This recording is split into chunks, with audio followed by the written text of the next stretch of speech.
الف ویل نه لام زیری. الف لکه د شروع ټکی دی او د ټول علم او د ټولو ژبو د ابتدا خبره هم مونږ د الف نه کوو. نو د الف ویل یعنی د علم او د پوهې د بنیاد اخودو ذکر دی چې بنی آدم که هر څومره عالم خو اول شروع د الف نه کړی وي. نو لازمه خبره ده چې څوک هر څومره علم حاصلوي اول به الف ویلی وي. خو ځینې خلک داسې وي چې هغوی الف نی ویلی، یعنی په خبره باندې نی پوي، یعنی په مسله باندې نی پوي، یعنی د حالاتو په کړکېچنتوب باندې خبر نه وي، یعنی د مسلو د حل توان په هغوی کې نه وي، هغه دورندېشي پکې نه وي چې د خبرې مونډ ته جرړې ته ور ورسیږي. د دې ټولو خبرو مطلب دا چې الف ویلی نه دي، یعنی د حالاتو د اصلیت نه خبر نه دي، خو لام زیری. مونږ چې څنګه وایو الف بی پی ته ورپسې لام راځي، یا په انګریزي کې چې مونږ وایو اے بی سی ډي او اخره کې ال راشي، نو دا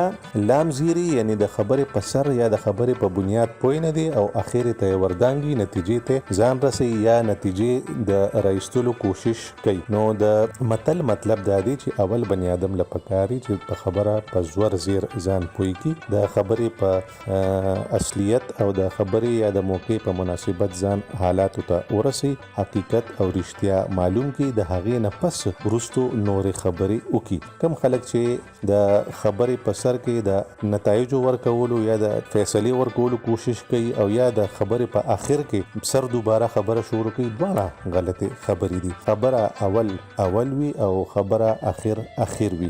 اول خبره اول خوان کوي او اخر خبره اخر خوان کوي. ځکه نو پکار دي چې د الف په ځای باندې الف ویلی شي او د لام په ځای باندې لام ویلی شي.